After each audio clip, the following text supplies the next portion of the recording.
Work your ass off. There is no magic pill. It drives me crazy to go to the gym. You read 1 hour a day. I went and worked out 5 hours a day, and I was working on construction with 24 hours a day. Organize your day. Work hard. I'm here to talk about success. I went and worked out 5 hours a day, and I was working on construction. Because in those days in bodybuilding, there was no money. I didn't have the money for food supplements or anything. So I had to go to work. So I worked on construction. I went to college, I worked out in the gym, and at night from 8 o'clock at night to 12 midnight, I went to acting class 4 times a week. So I did all of that. There was not one single minute that I wasted. And this is why I'm standing here today. With the age of 20, I went to London and I won the Mr. Universe contest as the youngest Mr. Universe ever. And it was because I had a goal. You see, if you don't have a vision of where you go, and if you don't have a goal where you go, you drift around and you never end up anywhere. 74% hate their job in America. The majority of people don't like what they're doing because they're really not doing it because they didn't have a goal and they followed this goal. They just aimlessly drift around, and then all of a sudden there's a job opening, so they get that job because you have to work. But then when you work, it's a chore. It's work. It's not fun. So if you think about, only a quarter of the people really enjoy what they're doing in life. So people always ask me, when they saw me in the gym in the pumping iron days, they say, why is it that you're working out so hard? 5 hours a day, 6 hours a day, and you have always a smile on your face. The others are working out just as hard as you do, and they look sour in the face. Why is that? And I told people all the time, I said, because to me, I'm shooting for a goal. In front of me is the Mr. Universe title. So every rep that I do gets me closer to accomplishing that goal, to make this goal, this vision, turn into reality. Every single set that I do, every repetition, every weight that I lift will get me a step closer to turn this goal into reality. So I couldn't wait to do another 500-pound squat. I couldn't wait to do another 500-pound bench press. I couldn't wait to do another 2,000 reps of sit-ups. I couldn't wait for the next exercise. So let me tell you something, visualizing your goal and going after it makes it fun. You got to have a purpose no matter what you do in life. You got to have a purpose. And Muhammad Ali worked his butt off. And I saw it firsthand. And I remember that there was a sports writer that was there in the gym when he was working out and he was doing sit-ups. And they asked him, how many sit-ups do you do? And he said, I don't start counting until it hurts. Now think about that. He doesn't start counting his sit-ups until he feels pain. That's when he starts counting. That is working hard. And so you can't get around the hard work. It doesn't matter who it is.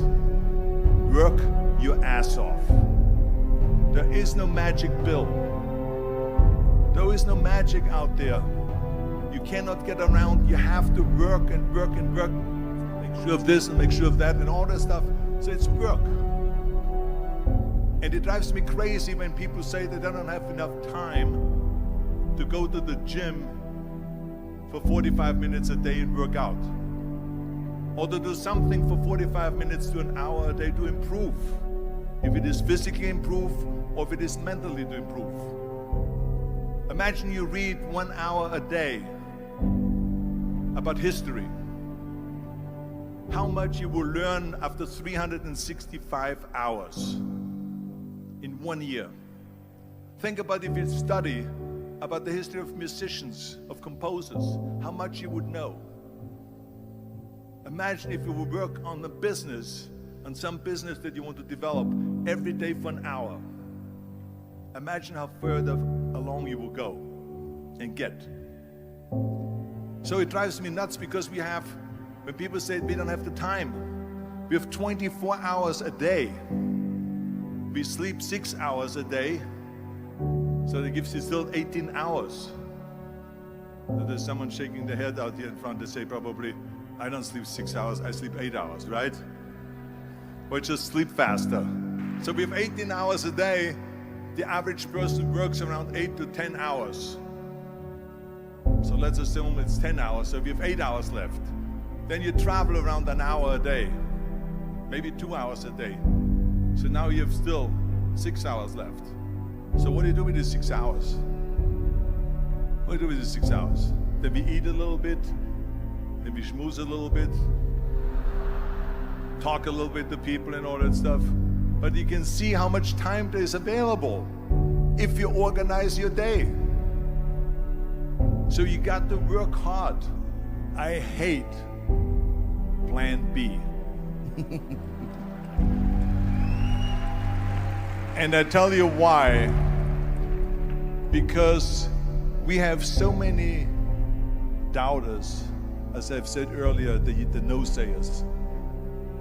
We have so many of those people that say no and you can't do it, that's impossible. That is okay because we just turn off, as I said earlier, and we listen and we hear the no being a yes. You can't do it, you can do it, and all of that. So that is possible to do that amongst all the negative people around you. But when you start doubting yourself, that's very dangerous. Because now what you're basically saying is that if my plan doesn't work, I have a fallback plan, I have a plan B.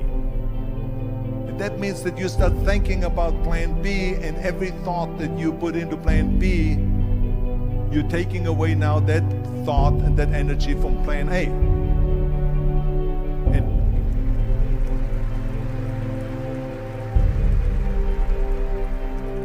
And it's very important to understand that we function better if there is no safety net, because plan B becomes a safety net. It says that if I fail, then I fall and I get picked up and I have something else there that will protect me. And that's not good, because people perform better when there's no safety net. People perform better in sports and everything else if you don't have a plan B. I'm telling you, I've never ever had a plan B. I made a full commitment that I'm gonna go and be a bodybuilding champion. I made a full commitment that I'm gonna be in America. I made a full commitment that I'm gonna get in the show business and I'm going to be a leading man. No matter what it takes, I will do the work.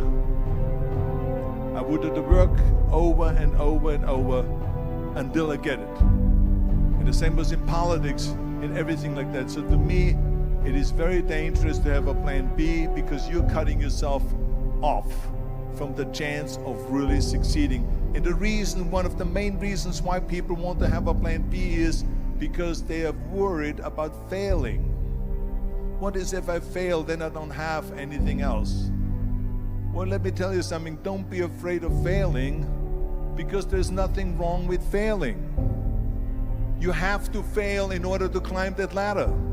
There's no one that doesn't fail. Michael Jordan said in one of his interviews, when they said, "You're unbelievable, you're the greatest basketball player of all times." I mean, tell me about that. And he says, well, you're just mentioning the successes. But he says, for me to become the greatest basketball player, I missed 9,000 shots when I was playing basketball at the NBA games. So during these games that he was so successful, he missed 9,000 shots.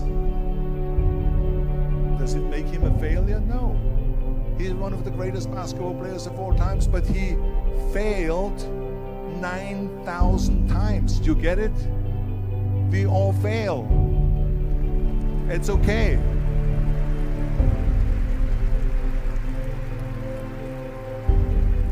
What is not okay is that when you fail, you stay down. Whoever stays down is a loser. And winners will fail and get up, fail and get up, fail and get up. You always get up. That is a winner. That is a winner.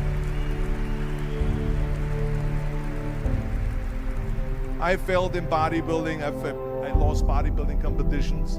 I lost powerlifting competitions. I lost weightlifting competitions. I had movies that went in the toilet and that were terrible and got the worst reviews. And in politics, I remember I had many of the initiatives on the ballot, and we lost.